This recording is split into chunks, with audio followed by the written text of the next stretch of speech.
So hello guys, most welcome back to our YouTube channel Gyan with Sachin. तो दोस्तों, आज के इस कंप्लीट वीडियो में हम बात करेंगे polytechnic fourth semester mechanical engineering के एक इम्पॉर्टेंट सब्जेक्ट जिसे हम कहते हैं हाइड्रोलिक्स एंड न्यूमेटिक्स, इसके मोस्ट इम्पॉर्टेंट क्वेश्चन के इम्पॉर्टेंट क्लास के बारे में।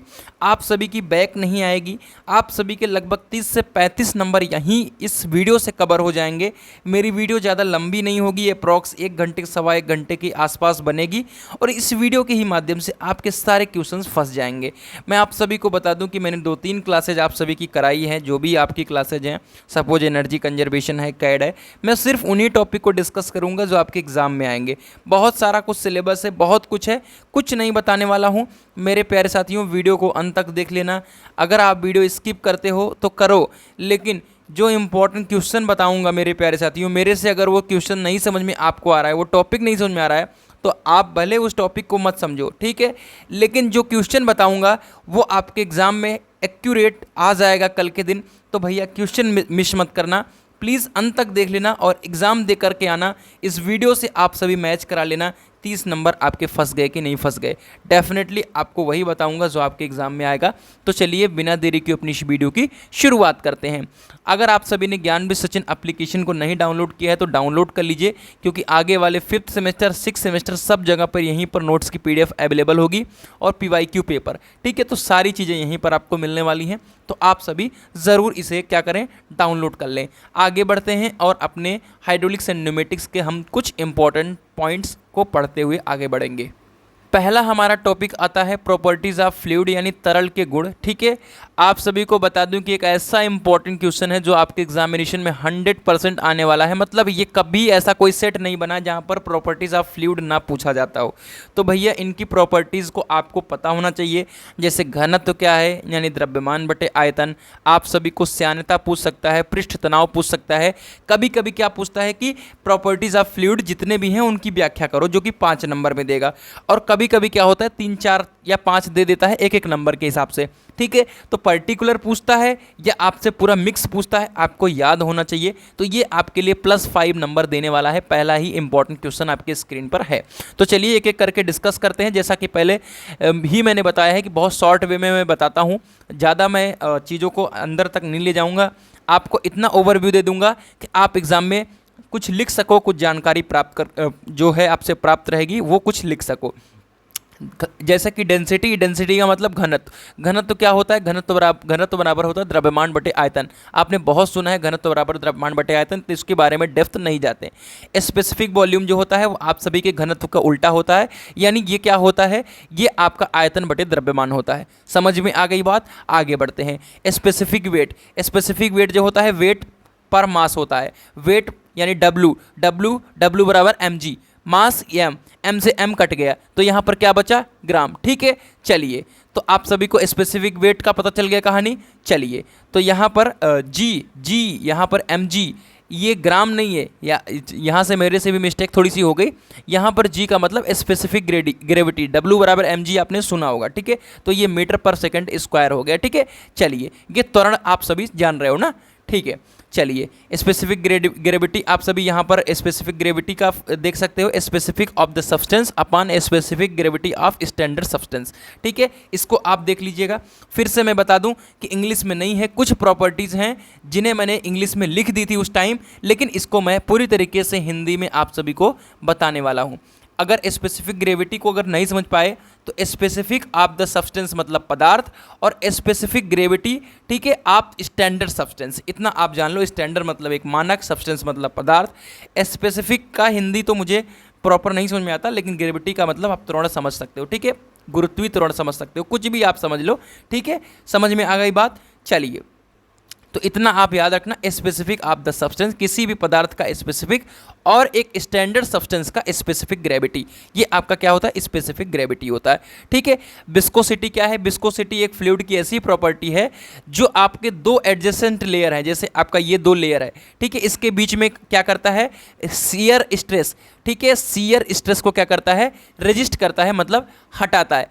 क्या, फिर से मैं बोल देता हूँ फिर से कि आपके विस्कोसिटी यानी श्यानता किसी भी फ्लूइड का एक ऐसा गुण है जो दो एडजेसेंट लेयर, मतलब दो लेयर ऐसे हैं जो पानी की दो लेयर हैं, ठीक है, वो आपस में ऐसे बह रही हैं, ठीक है, तो इनके बीच में जो शियर स्ट्रेस लगता है उसको क्या करता है, ये रेजिस्ट करता है। समझ में आ गई बात? चलिए, आपको कुछ नहीं करना है, आपको बस फॉर्मूला याद रखना है, म्यू बराबर NS/m²। समझ में आ गई बात? चलिए आगे बढ़ते हैं। समझ में आ गई बात? आगे बढ़ते हैं। ससंजन बल। ससंजन बल क्या होता है? ठीक है, द्रव का वह गुण जिसमें द्रव के कण में परस्पर आणविक आकर्षण बना रहता है उसे हम क्या कहते हैं? ससंजन बल। ठीक है, दोनों के बीच में आकर्षण बना रहता है उसे हम कहते हैं ससंजन बल। वह आणविक आकर्षण बल जिससे कि द्रव के कण आपस में एक दूसरे को आकर्षित करते हैं क्या कहा जाता है? ससंजक बल। आसंजन में क्या होगा? इसका सीधा सा उल्टा होगा। यह तरल का वह गुण जिसके कारण दो असमान तरल के कण अथवा एक तरल एक ठोस के कण आपस में चिपके रहते हैं या आकर्षित होते हैं। ठीक है, समझ में आ गई बात? तो आपको दो चीज़ें यहाँ पर पता चली ससंजन से, जिसमें द्रव के कण जो होते हैं वो परस्पर आकर्षित रहते हैं, और इसमें तरल का वह गुण जिसके कारण दो असमान, ठीक है, तरल के कण होते हैं वो एक दूसरे से चिपके रहते हैं या आकर्षित होते हैं। तो ये आसंजन हो गया। अगला हमारा हो गया कंप्रेसिबिलिटी, जिसे हम संपीडितता कहते हैं। ठीक है, संपीडितता क्या है? यानी कंप्रेस, किसी चीज़ को दबाने। जो कंप्रेसिबिलिटी है फ्लूइड का वह गुण है जिसके कारण तरल पर बाह्य बल लगने पर उसके आयतन में कमी आती है। ठीक है, कोई भी ये आपका सपोज यह तरल है, ठीक है, इसके ऊपर क्या हो रहा है? बाह्य बल लग रहा है, इसके कारण इसमें क्या हो रहा है? इसके आयतन में कमी आ रही है, उसे हम कहते हैं कंप्रेसिबिलिटी। ठीक है, अब आगे है कंप्रेसिबिलिटी गुणांक के विलोम को प्रत्यास्था का आयतन गुणांक यानी बल्क मॉडुलस कहते हैं। बल्क मॉडुलस बराबर V बीटा बराबर 1/K यानी 1 आयतन प्रत्यास्था गुणांक। ठीक है, इसको डेप्थ में आपको समझने का आप समय चला गया है। आपका सिलेंडर पिस्टन का जो भी डायग्राम है इसको आपको नहीं समझना है अभी फिलहाल। जो भी डेफिनेशंस हैं उन्हें याद कर लीजिए, जो भी फॉर्मूले हैं उन्हें याद कर लीजिए। सरफेस टेंशन है, आपको बहुत कुछ इसमें देखने को मिलेगा। ये अनबैलेंस्ड फोर्स के रूप में दिखाता है, और ये जो ए है आपका यहाँ पर वो चारों तरफ फोर्स लगा रहा है। लेकिन आप सरफेस टेंशन को पढ़े होंगे फिजिक्स में, T बराबर F/L। क्या होता है? T बराबर F/L, ये आपका एक फॉर्मूला है। बस आप इसके बेसिस पे आप लिख करके आ जाओगे, डेफिनेटली आपको कोई काटने वाला नहीं। मतलब इसमें क्या होता है कि कोई भी आप सभी का एक कह सकते हैं कि सरफेस एरिया है जिस पर मतलब वो जितने भी हो 1 मीटर की होगी लंबाई, ठीक है, उसके आधार पे मतलब जो भी है उस पर जितना भी फोर्स अप्लाई हो रहा है, ठीक है, वो आपका क्या हो गया? सरफेस टेंशन हो गया। ठीक है, चलिए, तो सरफेस टेंशन भी समझ में आ गया।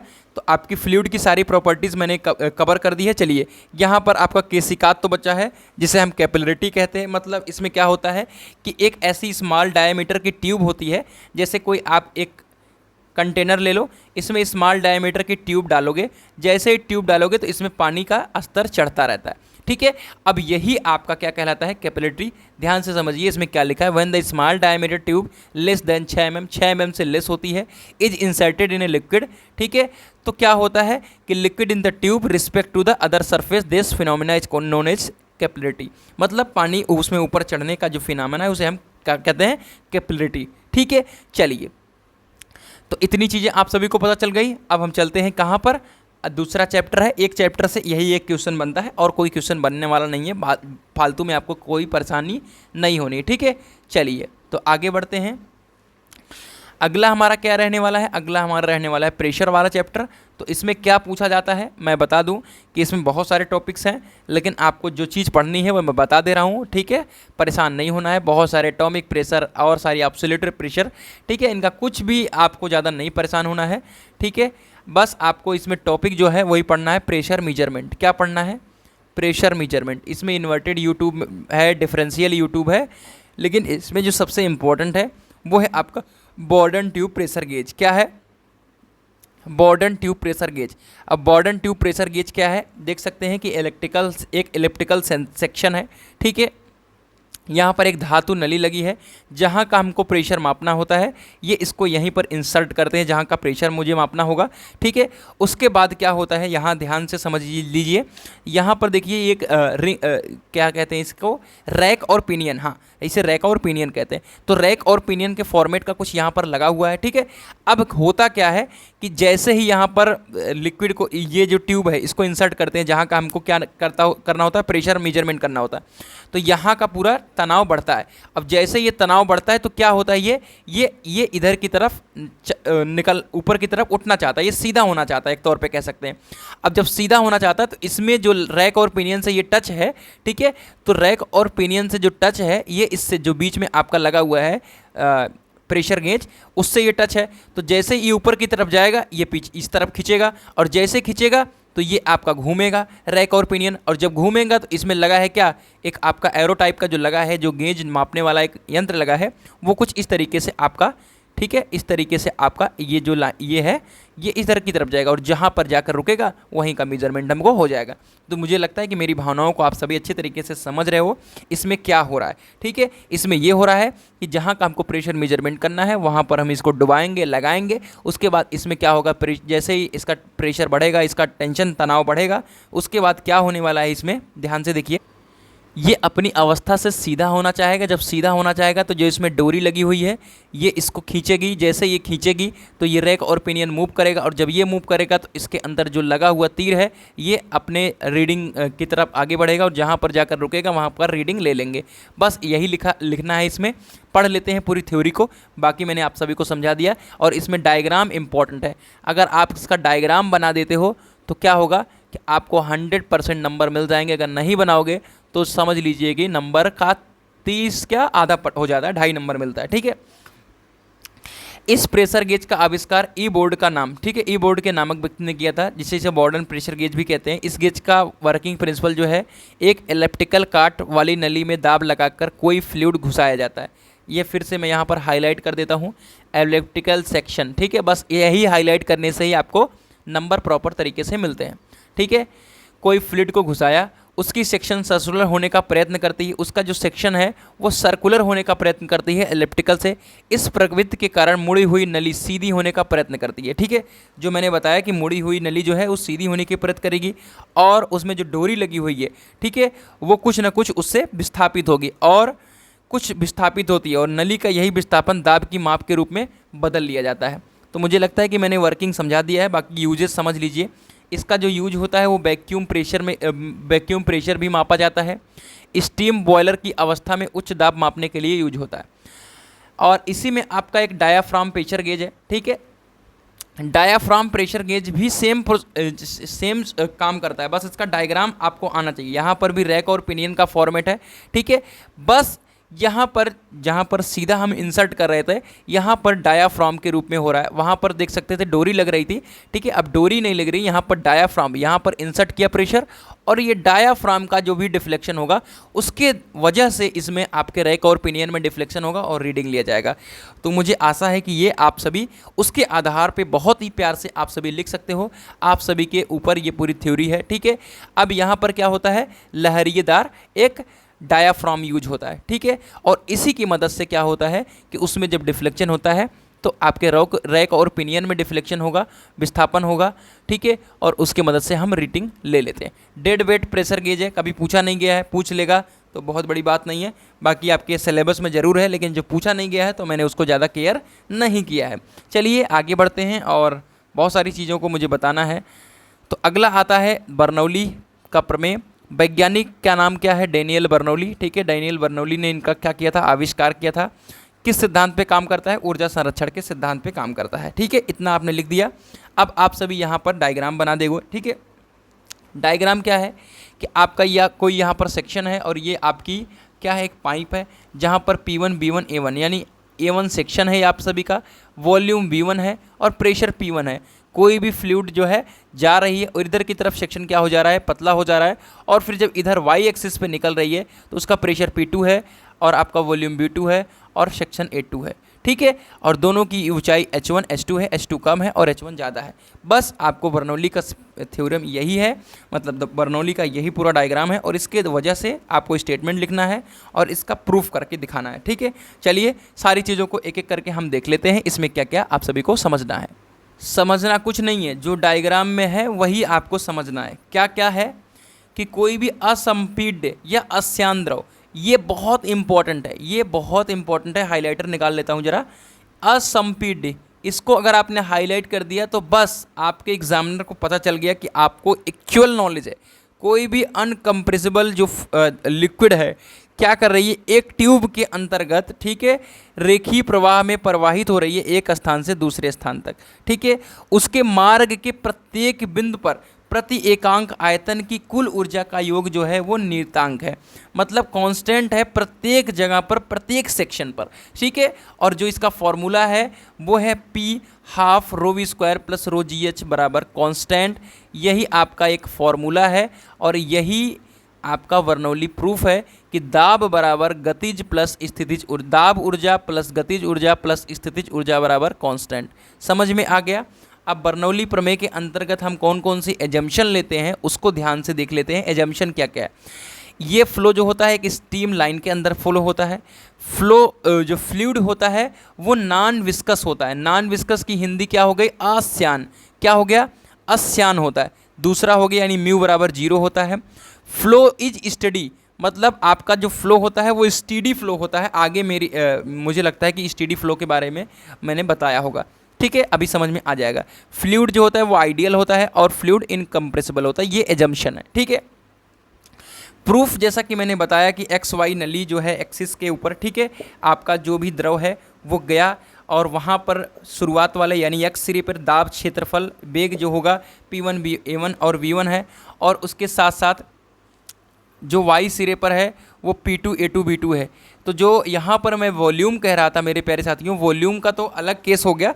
यहाँ पर दाब ऊर्जा और यहाँ पर स्थितिज ऊर्जा और यहाँ पर आपका गतिज ऊर्जा, इन तीनों को पूरी तरीके से कंसीडर किया जा रहा था।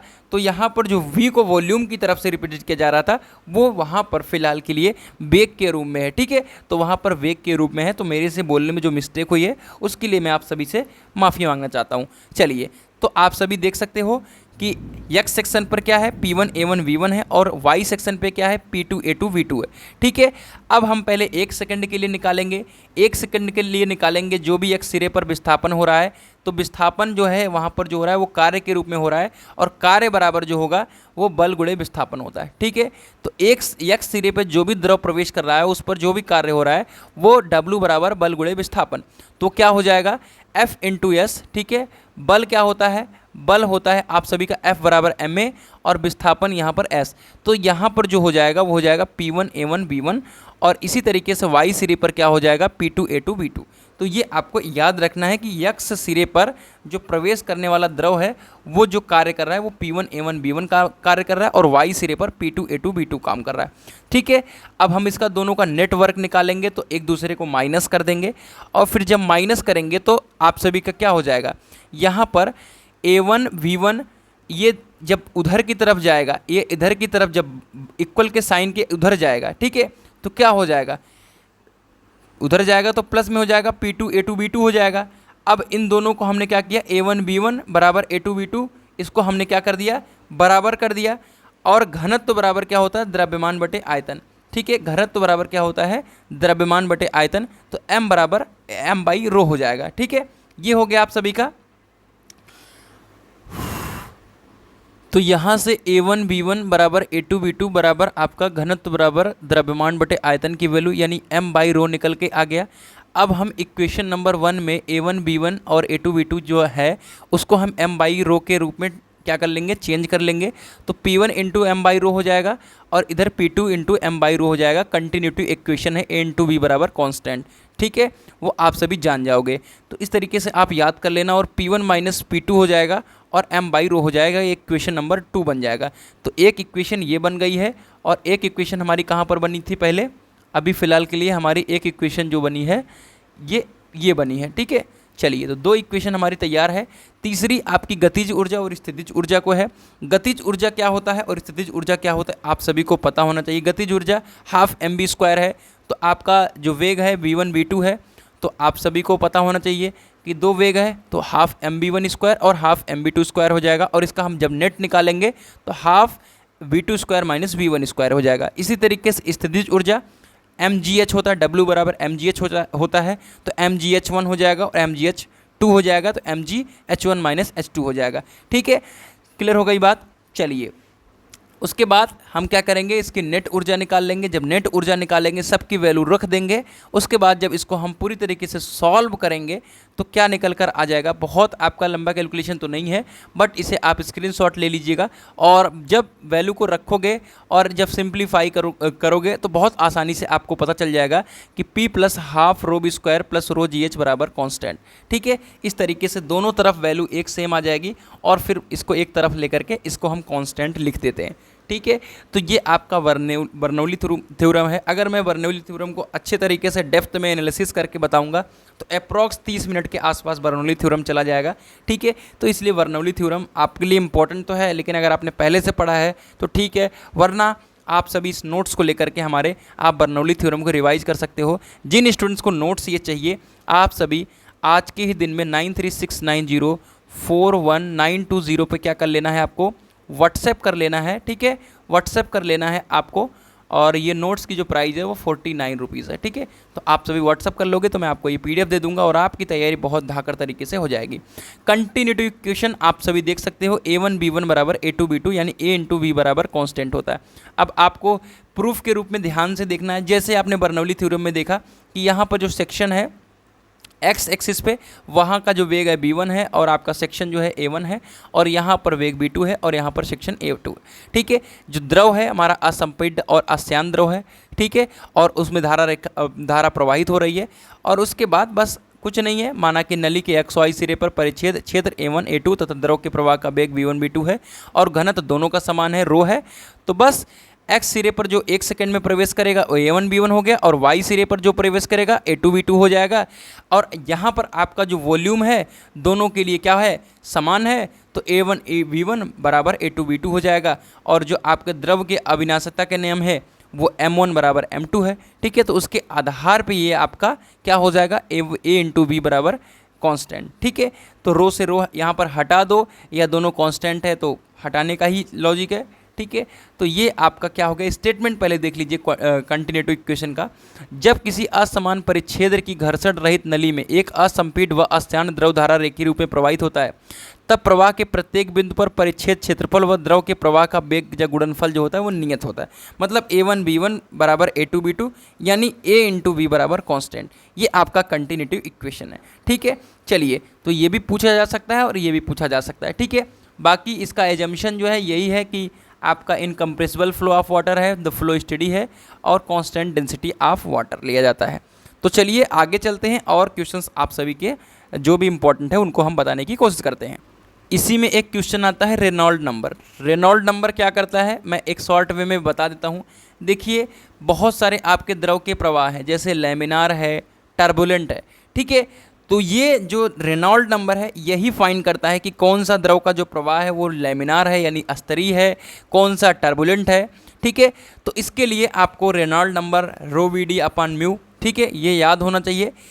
इसकी मदद से आपका रेनॉल्ड नंबर की मदद से ये जब इस फॉर्मूले के अंदर जो भी आपका हो रहा है प्रवाह उसका वैल्यू टोटल पुट करोगे। ठीक है, जब वैल्यू पुट करोगे तो एक नंबर आता है, उस नंबर के आधार पे, अब वो नंबर मुझे प्रॉपर याद नहीं है, बट 3000 के अंदर आपका कौन सा टर्बुलेंट है, 3000 के ऊपर टर्बुलेंट है, 3000 के पहले आपका लैमिनार है, कुछ इस तरीके का नंबर है।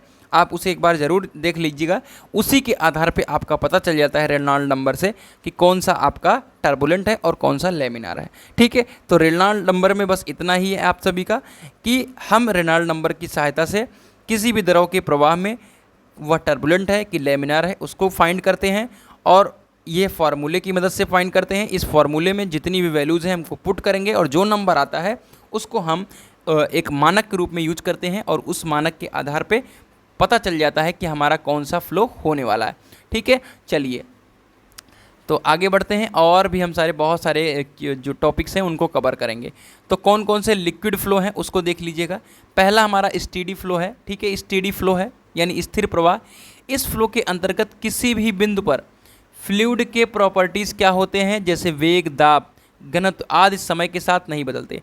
स्टेडी फ्लो में कोई भी फ्लूइड की प्रॉपर्टी है जैसे वेग, दाब, घनत्व, वो समय के साथ नहीं बदलता। अनस्टेडी फ्लो में आपके समय के साथ बदलते रहते हैं। बहुत ही सिंपल में याद करना है आपको। जो आपकी स्टेडी फ्लो है उसमें फ्लूइड की प्रॉपर्टीज़ जो है वो आपके जो भी वेग, दाब, घनत्व हैं वो समय के साथ क्या होते हैं, नहीं बदलते हैं, ठीक है। लेकिन अनस्टेडी है तो समय के साथ फ्लूइड प्रॉपर्टीज़ बदल जाती हैं, ठीक है। यूनिफॉर्म फ्लो है, ठीक है, यानी एक समान फ्लो, या इसके अंतर्गत स्टेडी फ्लो के साथ साथ धारा की किसी लंबाई में क्रॉस सेक्शन पर औसत वेग समान रहता है। इस प्रकार के फ्लो को यूनिफॉर्म फ्लो कहते हैं। मतलब जो यहाँ पर फ्लो है इस सेक्शन नंबर 1 पे वही दूसरे नंबर पे भी है और वही तीसरे नंबर पे, यानी तीनों सेक्शन पे जो वेलोसिटी है वो बिल्कुल बराबर है, ठीक है, वेग जो है वो बराबर है। अगर हम नॉन यूनिफॉर्म की बात करें तो हर सेक्शन पे अलग अलग होगा, डिफरेंस आप सभी देख सकते हो, यहाँ पर V2 है, यहाँ पर V3 है, ठीक है, समझ में आ गई। चलिए अगला हमारा है लेमिनार और टर्बुलेंट फ्लो में अंतर। तो लेमिनार और टर्बुलेंट फ्लो में अंतर क्या क्या हो सकता है। लेमिनार फ्लो में जो होता है वो पट्टियों के रूप में एक सीधी तरीके से बहते हैं। टर्बुलेंट फ्लो में जो होता है वो टेढ़े मेढ़े मार्ग पर चलते हैं, यानी वो कभी इधर हो रहे हैं तो कभी इधर होंगे तो कभी इधर होंगे, ठीक है। तो ये आपका टर्बुलेंट फ्लो है। और लेमिनार में एक सीधा पट्टी के रूप में बहते हैं, ठीक है। लेमिनार फ्लो में द्रव का वेग कम रहता है और टर्बुलेंट में द्रव का वेग ज़्यादा रहता है, तभी तो ये इधर उधर होते रहते हैं, ठीक है। चलिए, इसमें धारा के प्रत्येक बिंदु पर गति, परिमाण तथा दिशा समान रहती है और प्रत्येक प्रवाह के बिंदु पर गति, परिमाण तथा दिशा में परिवर्तन होता रहता है। किसमें, आपके टर्बुलेंट में। लेमिनार फ्लो को हम विस्कस फ्लो कहते हैं, टर्बुलेंट फ्लो को अनविस्कस फ्लो कहते हैं। लिमिटेशन ऑफ बर्नौलीज थ्योरम कई बार पूछा गया है, तो इसको लिमिटेशन को आप ज़रूर देख लीजिएगा, ठीक है। द्रव जो ना होना चाहिए वो इनकम्प्रेसिबल होना चाहिए, ठीक है, और घनत्व तो स्थिर रहने चाहिए, पहला हमारा पॉइंट है। दूसरा, बर्नौली प्रमेय के लिए जो प्रवाह होना चाहिए वो स्टेडी होना चाहिए। बर्नौली प्रमेय के लिए जो प्रवाह होना चाहिए वो नॉन विस्कस होना चाहिए, ठीक है। ये आपकी लिमिटेशंस हैं बर्नौलीज की, ठीक है। तो क्या क्या लिमिटेशंस हैं उसको भी आपको याद रखना पड़ेगा, ठीक है, पूछा जाता है। तो अगला हमारा है, किसी भी क्रॉस सेक्शन में प्रवाहित होने वाली द्रव की गति उस काट के सभी बिंदुओं पर समान होनी चाहिए।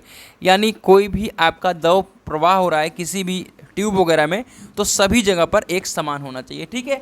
अगला है, बर्नौली समीकरण में द्रव केवल गुरुत्व की बाह्य बल कार्य मानता है, ठीक है। तो इस प्रकार गुरुत्व के अतिरिक्त कोई और बल भी द्रव पर कार्य करता है, इसके लिए उचित समीकरण में सम्मिलित किया जाना चाहिए। तो इन पर जो बाह्य बल गुरुत्व का माना जा रहा है वो अतिरिक्त कोई अंदर से बल लग रहा है या कोई एक्स्ट्रा बल लग रहा है, ठीक है, तो वो भी इसको इसमें इंक्लूड किया जाना चाहिए, ठीक है।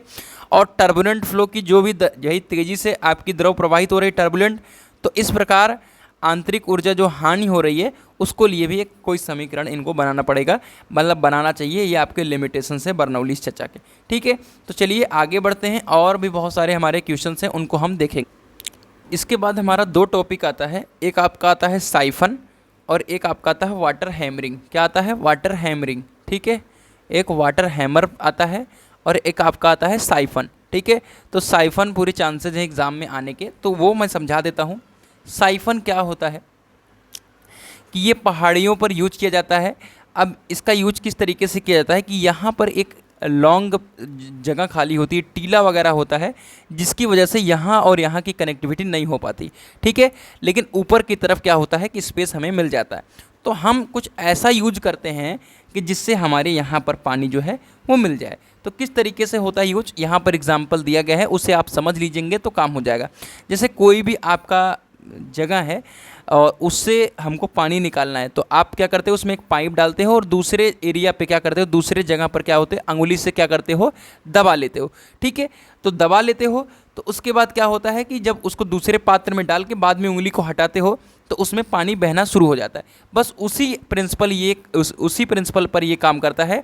ये नली के सिरों के जो दबाव के अंतर होते हैं उसके कारण ये काम होता है इसका, ठीक है।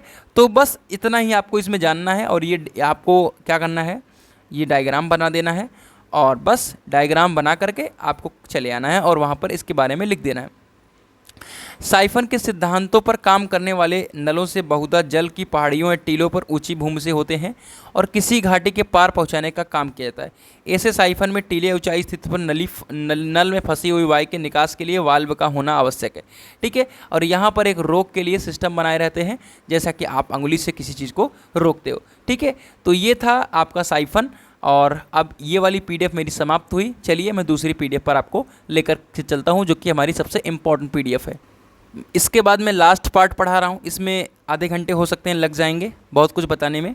हाइड्रोलिक्स और निमोटिक्स में अंतर पिछले 2 सालों से नहीं पूछ रहा है, तो हो सकता है कि इस बार पूरी उम्मीद है कि मुझे पूरा आशा लग रहा है कि आपसे ये पूछा जाए, तो इसलिए मैं इसको बता देता रहूँ।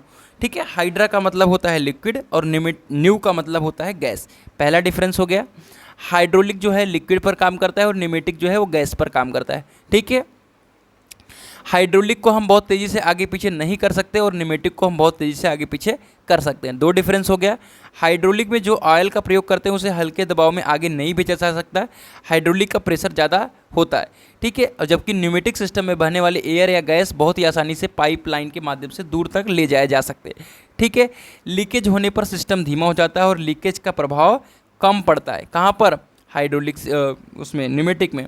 हाइड्रोलिक को भारी कार्यों में प्रयोग किया जाता है, न्यूमेटिक को हल्के कार्यों में प्रयोग किया जाता है। ठीक है, हाइड्रोलिक को बहुत हैवी धातुओं से बनाया जाता है और न्यूमेटिक को हल्के धातुओं से बनाया जाता है। इसका प्रयोग सीएनसी टूल मशीन और भी आपके मोल्डिंग मशीन में किया जाता है और इसका प्रयोग छोटे छोटे सामानों को इधर उधर ले जाने में होता है। हाइड्रोलिक सिस्टम 700 बार तक दाब पर कार्य करता है और न्यूमेटिक 5 से 10 बार दाब पर कार्य करता है। और आमतौर पर यह बंद सिस्टम के लिए डिज़ाइन किया जाता है और ये खुले सिस्टम के लिए डिज़ाइन किया जाता है।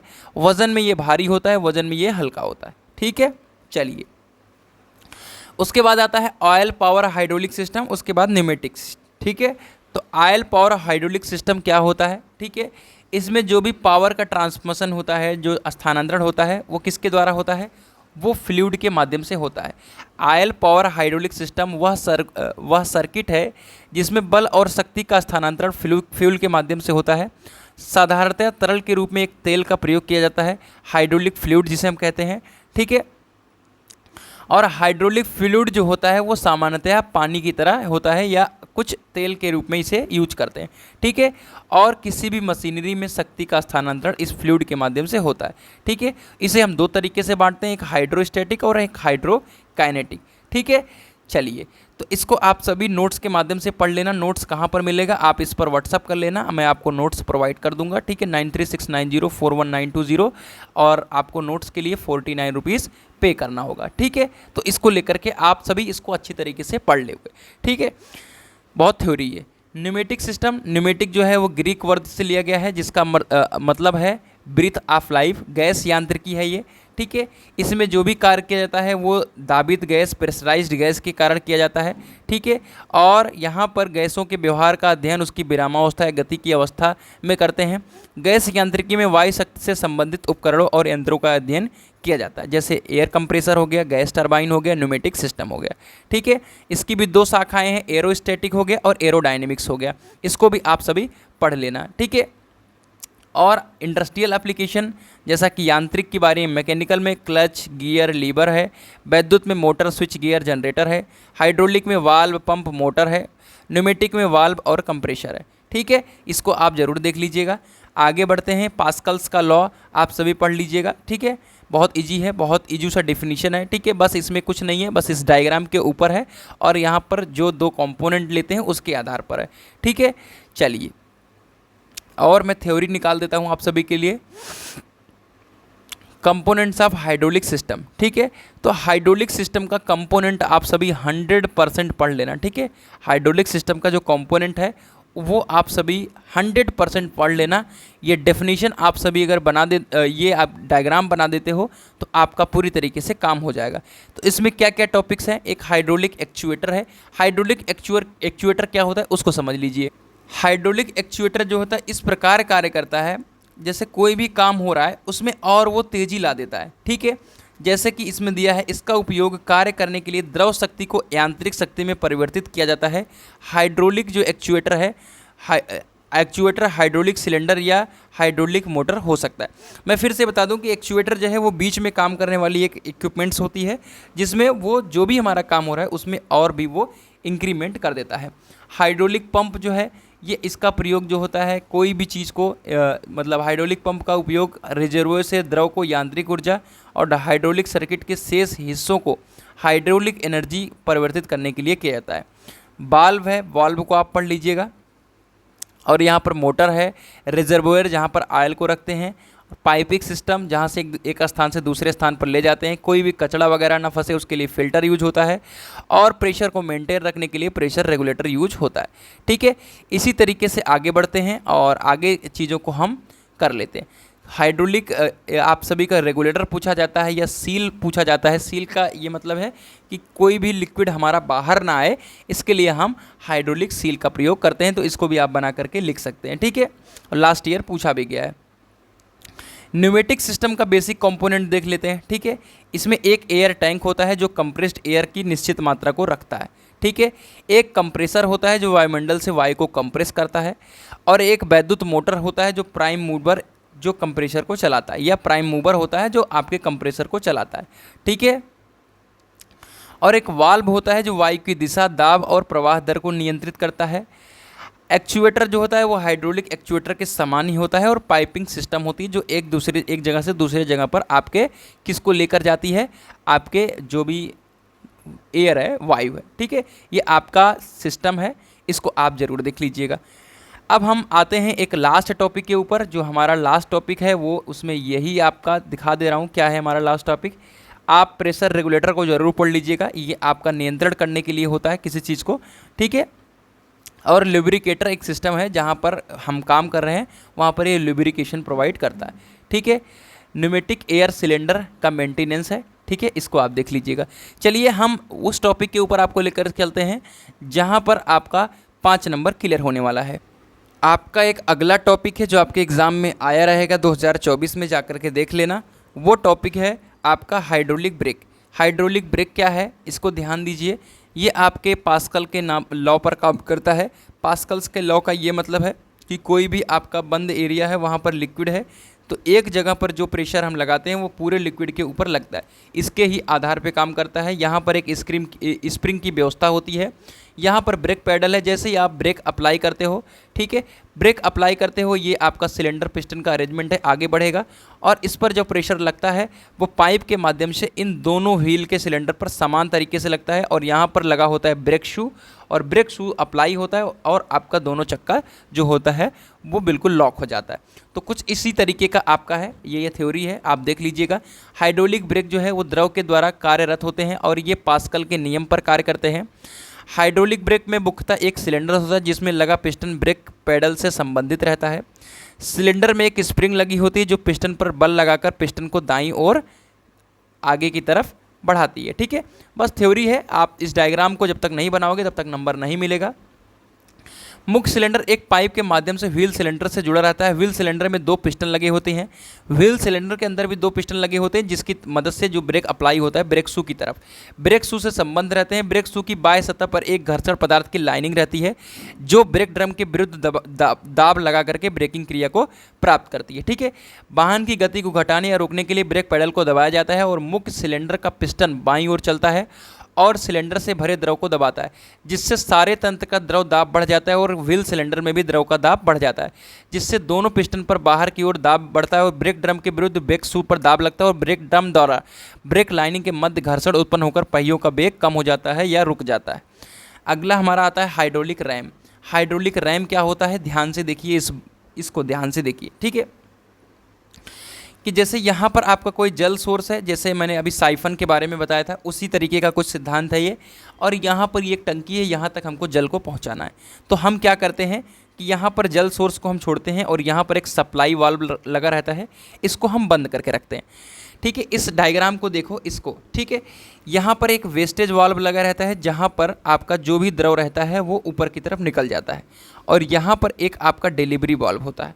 ठीक है, और ये आपका एयर वेसल है, और ये आपका नॉन रिटर्न वाल्व है, और ये आपका डिस्चार्ज पाइप है, और ये डिस्चार्ज टैंक है। अब इसमें होता क्या है, ध्यान से देखिएगा, बहुत आसान प्रक्रिया है, बस आप इसकी डायग्राम को समझ लीजिए, आप थ्योरी खुद लिखोगे। इस जल सोर्स से हमने क्या करा, जल को छोड़ा, और ये आपका क्या है, सप्लाई वाल्व है। ठीक है, ये सप्लाई वाल्व है। जैसे यहाँ पर पहले से कोई द्रव थोड़ा बहुत भरा रहता है, ठीक है, द्रव भरा रहता है, तो जो वेस्ट वाल्व होता है इस तरीके से निकलता है, ठीक है, इस तरीके से निकलता है। लेकिन देख सकते हैं इस तरीके से निकल सकता है ऊपर से, जब तक इसके ऊपर ज़्यादा प्रेशर नहीं है जिससे ये बंद नहीं हुआ है। जैसे ही बंद हो जाएगा ये आगे नहीं निकल सकता है। ध्यान से समझिए, मतलब समझने वाली ये चीज़ है कि जो ये डिलीवरी वाल्व है ये नीचे की तरफ नहीं आ सकता, ठीक है, और जो ये आपका वेस्ट वाल्व है ये ऊपर की तरफ नहीं जा सकता। मतलब दोनों केस का अलग, दोनों का अलग अलग यूज है। जैसे ही हमारा पानी आएगा, ठीक है, अब ये एक फ्लो में आएगा सप्लाई पाइप के माध्यम से, जब तक ये पानी का वो एक प्रेशर नहीं तैयार हुआ रहेगा तब तक ये हल्का हल्का ऊपर से निकलेगा। जैसे ही आपका एक प्रेशर तैयार होगा और ये वेस्ट वाल्व बंद होगा तो ये जो आपका कौन सा डिलीवरी वाल्व था जो ये ऐसे बंद था ये ऊपर की तरफ खुलेगा और ये पूरे प्रेशर के साथ पानी कहाँ जाएगा, एयर वेसल में। और जब जान रहे हो आप कि जैसे ही प्रेशर कम होगा तो ये आपका अपने स्थान पे आ जाएगा। पानी ऊपर जो चला गया है अब नीचे यहाँ पर वाल्व बॉक्स में नहीं आ सकता। और ये आपका एक नॉन रिटर्न वाल्व है जो कि प्रेशर डिफरेंस के कारण जो आपका पानी है ये आपके डिस्चार्ज टैंक में चला जाता है। तो कुछ इस तरीके का है। हाइड्रोलिक रैम एक ऐसा उपकरण है जो थोड़ी ऊंचाई या कम ऊंचाई से गिरने वाले द्रव की अधिक मात्रा को गतिज ऊर्जा प्रयोग कर उसमें कुछ द्रव को अपेक्षाकृत अधिक ऊंचाई तक पहुंचाया जाता है। यानी आप सभी देख सकते हो कि यहाँ पर कम ऊंचाई है, यहाँ पर ज़्यादा ऊंचाई है, ठीक है, समझ में आ गया। आगे बढ़ते हैं। इसमें कार्य के लिए किसी बाह्य स्रोत की आवश्यकता नहीं होती। पहाड़ी स्थानों पर जहाँ कुछ ऊंचाई पर प्राकृतिक जल मौजूद होते हैं वहाँ पर हाइड्रोलिक रैम का प्रयोग कर उसको अधिक ऊंचाई तक हम पहुँचाते हैं, ठीक है। यह हाइड्रोलिक रैम अपने कार्य के लिए द्रव के डायनेमिक प्रेशर का प्रयोग करता है तथा वाटर हैमर के सिद्धांत पर काम करता है, ठीक है। अब क्या क्या इसमें होता है ध्यान देखिए। वाटर हैमरिंग प्रोसेस भी मैंने समझाया नहीं था बट इसमें समझ जाओगे। शुरुआत में सप्लाई वाल्व को खोलने पर जल सप्लाई टैंक से वाल्व बॉक्स में प्रवेश करता है, ठीक है। वाल्व बॉक्स में प्रवेश किया, वेस्ट वाल्व डब्ल्यू अपने भार के कारण खुली स्थिति में होता है, ठीक है, वो ऊपर की तरफ होता है जिससे जल वेस्ट वाल्व के द्वारा वाल्व बॉक्स से बाहर निकलने लगता है। जब सप्लाई पाइप में प्रवाह जो वेग है वो प्रवाह वेग बढ़ेगा तो वेस्ट वाल्व पर नीचे से ऊपर की ओर एक डायनेमिक प्रेशर लगेगा और अचानक वाल्व बंद होगा और क्या होगा कि पूरा जितना भी सप्लाई हो रहा है क्या होगा कि अचानक से वहाँ पर पूरी तरीके से एक प्रेशर उत्पन्न हो जाएगा और अचानक वाल्व बंद होने से क्या होगा कि सप्लाई पाइप में जल का प्रवाह रुक जाता है, ठीक है। सप्लाई पाइप जो है आप सभी का यहाँ पर जल का प्रवाह जो है वो रुक जाएगा। उसके बाद क्या होगा कि वाटर हैमरिंग पैदा होगा और आपका जो वाल्व बॉक्स में डिलीवरी वाल्व है, ठीक है, वो ओपन होगा। कैसे? हाई प्रेशर के कारण और उच्च दबाव के कारण डिलीवरी वाल्व ऊपर की ओर खुलता है और कुछ जल एयर वेसल में प्रवेश करता है और जो प्रवेश होता है वो वायु कंप्रेस्ड एयर होती है और वायु पात्र में वायु दाब बढ़ने से कुछ जल डिस्चार्ज पाइप से होकर डिस्चार्ज टंकी में प्रवेश कर जाता है। एक रैम के एक वर्क साइकिल को कंप्लीट करने में 1 सेकंड से भी कम समय लगता है। तो ये बार बार ये चीज़ें होती रहती हैं। अब आता है हमारा हाइड्रोलिक जैक। हाइड्रोलिक जैक क्या होता है उसको समझना है आप सभी को। हाइड्रोलिक जैक भी जो हाइड्रोलिक प्रेस की तरह ही होती है और एक पोर्टेबल मशीन है, ठीक है। इसमें क्या होता है हाइड्रोलिक जैक के अंदर आपने बहुत सारा देखा होगा जब गाड़ी वगैरह का जो चक्का है वहाँ पर उठाने के लिए। तो इस डायग्राम की मदद से आप इसे समझ लीजिए, बाकी नोट्स आप ले करके इसको ध्यान से पढ़ लेना। इस प्लेटफॉर्म के ऊपर आपका गाड़ी का जो भी बोनट वगैरह है उसकी मदद से हम उसके बोनट को उठा रहे हैं जिसको हम चक्का बदलना है। जैसे इस हैंडल से हम इसको उठाएंगे यहाँ पर वैक्यूम उत्पन्न हो जाता है और यहाँ पर ऑयल भरा होता है। ऑयल जो भरा होता है इसकी वजह से ये वाल्व खुलता है और ये वाल्व खुल करके यहाँ से होते हुए यहाँ पर आएगा, ठीक है।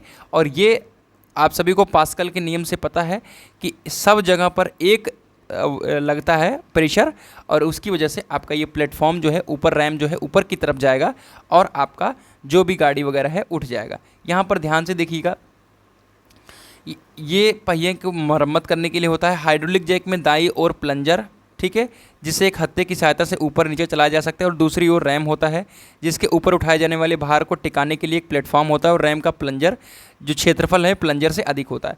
यानी आप सभी ये कह सकते हो कि हम एक किसी छोटे इक्विपमेंट पे काम कर रहे हैं और उसकी मदद से हमारा बड़ा काम हो रहा है। ये कुछ पास्कल का नियम है जो आप सभी हाइड्रोलिक प्रेस में भी देख सकते हो। जब हम प्लंजर को ऊपर उठाएंगे तो नीचे कक्ष वी में पार्शियल वैक्यूम होगा और उसकी वजह से आर खुलता है और कक्ष से कुछ द्रव कक्ष वी में आ जाएगा और प्लंजर के नीचे की ओर लाया जाता है तो वाल्व आर जो होता है बंद हो जाता है और कक्ष वी में द्रव दाब बढ़ जाता है, ठीक है।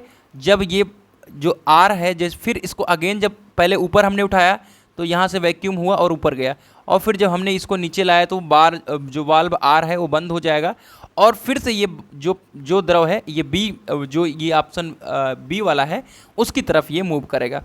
ध्यान दीजिए, जिसके कारण वाल्व एस के खुलने से अधिक दाब वाला द्रव कक्ष सी में आता है, और कक्ष सी में द्रव दाब से रैम पर ऊपर की ओर बल लगने से रैम ऊपर उठ जाती है। फिर जब प्लंजर ऊपर उठेगा तो वाल्व एस बंद हो जाएगा और आर खुलेगा, जिससे पहली वाली क्रिया होगी। ठीक है, इस प्रकार बार बार हत्थे को ऊपर नीचे करने से द्रव बी से ए में से द्रव बी से होते हुए कक्ष सी में पहुंचता है और प्लेटफॉर्म पर रखा बार ऊपर उठता रहता है। ठीक है, तो ये आप सभी का जो भी था हाइड्रोलिक जैक था। ठीक है, चलिए हाइड्रोलिक जैक आपका हो गया। अब हमको क्या बताना है आपको, लास्ट टॉपिक। लास्ट टॉपिक का है हमारा, वो है आप सभी के सेंट्रीफ्यूगल पंप पूछ सकता है, वो आप पढ़ लेना।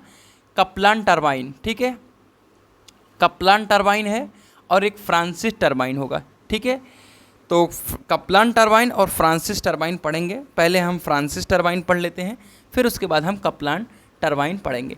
ये आपका फ्रांसिस टरबाइन और कपलान टरबाइन दोनों एक तरीके से है। ठीक है, टरबाइन को क्रिया करते समय पानी से पूरा भरण रहना आवश्यक होता है, किसमें, आपके फ्रांसिस टरबाइन में, लेकिन कपलान टरबाइन में ऐसा नहीं है। ठीक है, उसमें पानी कम भी रहेगी तो हो जाएगा। थ्योरी है, याद कर लेना, आपको समझ में आ जाएगा। फ्रांसिस टरबाइन एक मिक्स फ्लो रिएक्शन टरबाइन है जिसमें पानी रनर की परिधि पर रेडियली प्रवेश करता है।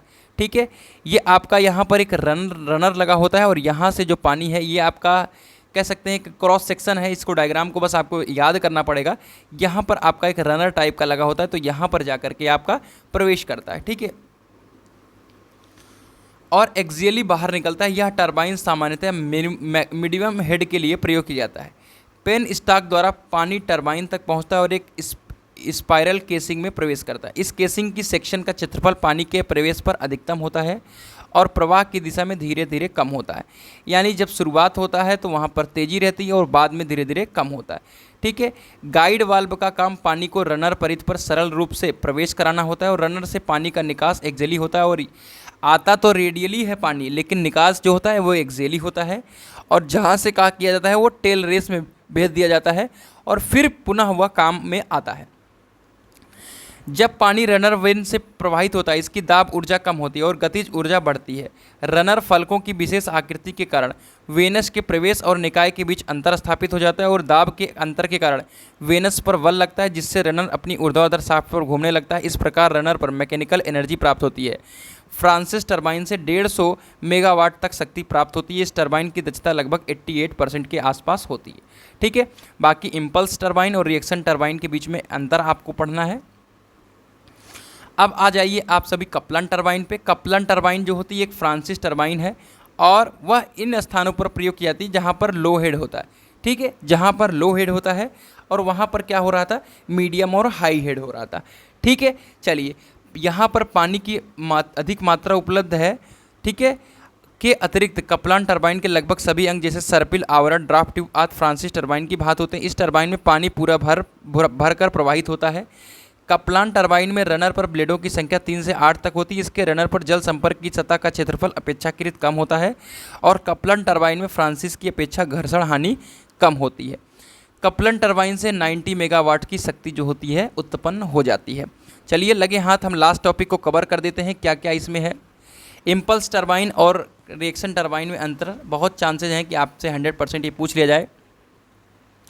जल की संपूर्ण दाब ऊर्जा टरबाइन में प्रवेश से पहले गतिज ऊर्जा में बदल दी जाती है और उपलब्ध दाब ऊर्जा को गतिज ऊर्जा में नहीं बदला जा सकता।